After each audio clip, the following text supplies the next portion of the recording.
Khusus buat Agus, kita sudah membuat laporan pidana terhadap NP dalam hal pencemaran nama baiknya. Kedua, proses somasi lagi jalan menyangkut uang. Jadi masyarakat perlu ketahui, tolong hentikan untuk membuli Agus.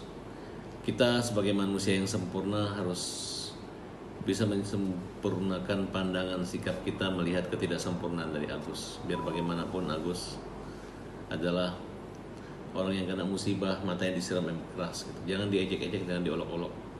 Sekarang mulai bencong banci dari Belanda aja menghina, membuli ya.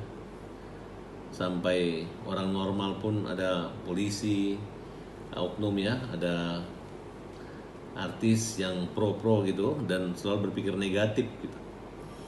Jadi ada ancaman dari seseorang kepada Agus melalui SMS-nya, WA-nya ke istrinya.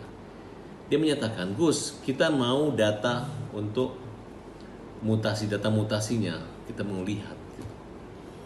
Agus dibawa ke bank gitu. Ternyata langsung pindah transfer uang 1 miliar. Ya, dengan cap jempolnya. Kemudian 300 ditakut-takutin, lu kalau nggak bayar, nggak transfer segala macam, nanti kita laporin dinas sosial, kamu nanti viralkan gitu. Itu ancaman itu membuat Agus ketakutan. Agus kan merasa saya juga nggak melihat uang 1,5 miliar gitu. Karena awalnya juga dia tidak minta, justru kesedihan Agus ini yang dieksploitasi oleh oknum konten kreator ini. Karena konten kreator ini juga menyertakan yayasannya. Mungkin yayasannya kurang dapat uang gitu dan mungkin tidak terbuka, dan masyarakat rata-rata mengirim langsung ke orangnya gitu. Dan kami sepakat, termasuk Denny Sumargo juga mengatakan bahwa uang itu adalah hak dari Agus, namanya donasi, sumbangan sukarela yang sifatnya tidak besar sekali. Nah, justru saya bisa pertunjukkan nih dari bulan Oktober, September, bagaimana bisa dikelola oleh Agus seperti ini gitu uangnya. Kan memang kalau lihat matanya itu nggak bisa lagi hanya operasi kelopak aja, karena matanya mengecil dan pecah gitu. Kalau untuk mengganti matanya normal di donor mata saya rasa nggak mungkin lagi ya. Jadi pemirsa dan teman-teman tahu bahwa sumbangan 1,5 miliar ini adalah bagian dari membangun badan jiwa, mental dan masa depannya, termasuk biaya hidup, rumah dan lain sebagainya. Karena kejadian begini tidak banyak gitu. Tapi banyak orang yang membantu hal seperti ini. Tidak hanya Agus, ada Icang juga, orang-orang buta yang kena musibah kalau klien itu dicolok, dicungkil matanya gitu. Kalau obatnya paling 200-300 juta. Tapi kan dari awal kan tidak ada batasan. Dan tolong juga stop untuk sumbangan Agus di rekening yayasan gitu. Karena sampai tadi malam dia masih ingin menggunakan uang itu dengan WA segala macam. Tapi saya sudah mengatakan Agus kembali aja ke rumah sakit Cipto ya. Kemudian kamu pakai yang normal, yang biasa aja. Karena bagi kita yang namanya orang hemat itu kan bagus. Dia juga menyadari ya, masalah memanfaatkan keuangan itu kan, lu jangan tanya-tanya masalah rekening ini sama orang buta. Orang dia nggak ngelihat apa-apa, ke istrinya masih anak kecil ya, temani nggak apa-apa. Tapi temannya tiba-tiba uangnya langsung lari ke rekening lu ya, kita nggak tahu ya. Itu yang kita mau tanyakan, kenapa uang itu bisa beralih. Dan kita udah melihat bukti-buktinya bahwa memang dengan cara-cara ancaman gitu. Nah sekarang menjadi pertanyaan, ada nggak legal standing daripada Nopi untuk menguasai uang itu? Ada nggak amanah dari orang yang menyumbang untuk melalui Nopi? Kalau melalui Nopi, kenapa nggak langsung ke rekening yayasannya gitu? Kenapa nggak terang-terangan dilarang menyumbang buat mata Agus melalui rekeningnya Agus? Cukup rekening yayasan, yayasan orang gila atau yayasan anak kecil itu terserah. Itu nggak jadi urusan kita. Yang menjadi urusan kita ketika uang itu sudah terkumpul 1,4 miliar lebih, kemudian uang itu digunakan yayasan tersebut, dan ini menjadi viral karena kami tidak melihat bahwa adanya upaya pencegahan, mengklarifikasi, meluruskan, menjaga mental maupun psikis daripada Agus yang dilakukan oleh ente, ya, terhadap perkara ini malah dibiarkan gitu, malah dibuat orang kayak berkutinju gitu. Nah di sini saya sangat kecewa sekali. Ada kok pekerja sosial seperti ini tapi tidak sosial. Nah di sini sampai Agus tadi nelpon dan dia mau bunuh diri, suami istri mau bunuh diri gitu. Dia nggak tega melihat saya dibully. Saya bilang kamu nggak usah pikirin saya. Saya di Indonesia dikenal saya punya kalimat pemikiran itu nggak aneh-aneh gitu. Justru orang yang menilai aneh itu adalah orang yang aneh gitu. Coba saya mau tantang sama masyarakat Indonesia, cara berpikir dan berkomunikasi idealisme Farhad Abbas itu yang kalian bilang yang nggak benar yang mana? Hampir semua kalimat-kalimat saya benar dan dipuji. Dan menurut saya hanya orang-orang cerdas saja mengerti dan paham. Kenapa Farhad Abbas ada di sini? Kenapa? Karena ada kebenaran dan ada ketidakadilan yang saya lihat, yang harus saya luruskan. Pertanyaannya, apa legal standing daripada Nopi ataupun yayasannya untuk menguasai uang Agus? Saya mau lihat bagaimana perjanjian awalnya, bagaimana anggaran dasar rumah tangga yayasannya. Saya mau lihat, apakah ada dapat kuasa atau mandat? Kalau dia mengatakan donatur menyuruh kami menarik kembali, donatur mana? Donatur siapa yang menyuruh kembali? Ya, ini lagi dikaji pasal penipuan. Ya, apa maksudnya? Berarti Kak Agus digunakan sebagai alat untuk mencari uang, dipasang nomor rekeningnya, kemudian dipermalukan, dihujat, dibully, diejek, seolah-olah uang 1,5 miliar nggak pakai berobat BPJS. Saya orang marah. Harusnya kalian bersyukur. Orang bisa menggunakan fasilitas layanan yang disiapkan oleh negara yang namanya BPJS, Badan Penyelenggara Jaminan Sosial. Nah, kalau uangnya lebih ya nggak apa-apa.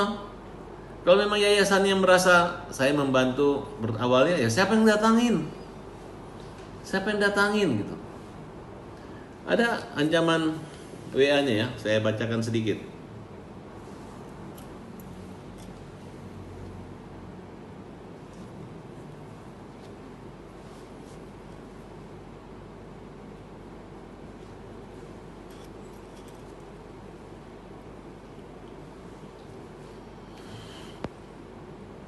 Assalamualaikum, Mbak.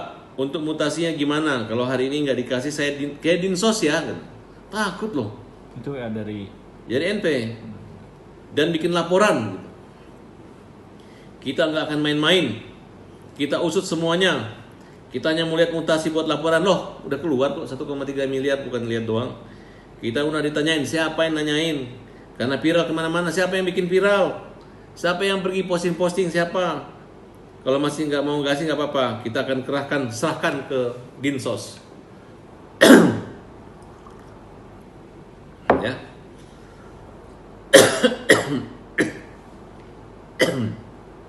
Dan menyatakan saya nggak tahan lagi katanya. Ya ketika dia bilang Agus nggak butuh uang, diejek. Ini buat makan bang, enggak. Maksudnya, kalau saya sih berpikir itu uang Agus, udah resmi dan sah itu uang Agus. Siapa yang ambil tuh uang itu maling, siapa yang ambil uang itu pencuri. Nah, kalaupun ada orang-orang yang menyatakan tarik lagi, saya kan untuk mengobatin ya, berarti dia mendukung orang yang lagi terprovokasi gitu. Sedangkan orang yang memprovokator itu aja mengatakan bahwa ini boleh diberikan rumah kontrakan, rumah supaya mendapat penghasilan, tiba-tiba dirubah untuk obat, ya kan, betul nggak? Dan catatan, Agus sampai saat ini belum sembuh, masih berobat, belum ada operasi besar. Walaupun kembali ke rumah sakit Cipto nanti, tetap aja dia butuh biaya operasional dan lain sebagainya gitu. Mungkin tanggungan BPJS sampai kapan saya belum tahu aturannya. Tapi yang jelas pihak rumah sakit yang sensitif. Yang kalian hadapi orang buta. Kalau dia salah ngomong dikit misalnya kayak gini, kan ketika penampilannya tiba-tiba kami mau pindah yang eksekutif, orang nggak percaya, wajar aja di sini aja. Mumpung tidak ramai itu rumah sakit, bukan berarti ditolak. Gak usah lagi rumah sakit mengatakan, masa kami menolak pasien yang mahal? Ya gak usah lah. Itu kan sama memperkeruh juga, semakin membuat orang benci sama Agus.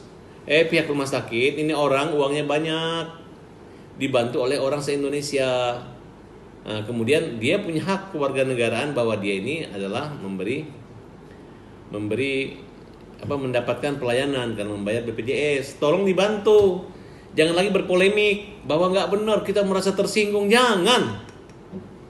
Namanya rumah sakit pelayanan harus bisa menyampaikan komunikasi yang tidak mengadu domba, komunikasi yang dingin, yang tidak mengganggu kesehatan, dampak psikis dan kenyamanan daripada pasien.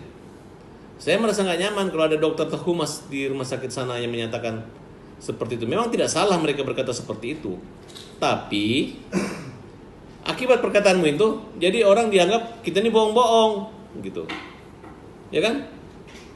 Ya kalau kamu memang Agus harus dirawat dengan dibayar 1,5 miliar, ambil aja uangnya ada kok, nggak dilarang-larang kok.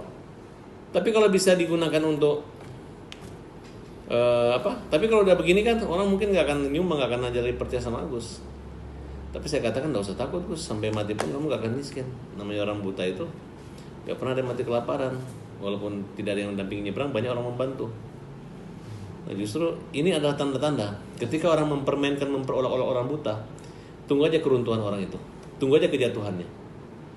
Karena sayang gitu, ketika mata yang bisa melihat bukan yang membantu orang yang tidak bisa melihat, tapi justru menjatuhkan, meruntuhkan, membuat tidak ada arah daripada orang buta ini. Dan saya berdoa mudah-mudahan kita semua yang membantu dan punya peduli empati terhadap orang buta ini dapat diberi juga cahaya yang terang, dapat diberi rezeki, bisa membantu. Tidak perlu lagi dari cara-cara yayasan yang minta seperti pengemis-pengemis. Saya sarankan buat ketua yayasan, lu kalau mau jadi pekerja sosial kaya dulu, cari kerjaan dulu, baru bantu. Nggak perlu lagi minta-minta nomor rekening, minta bantuan. Tiba-tiba berantem hanya gara-gara bantuan, ya.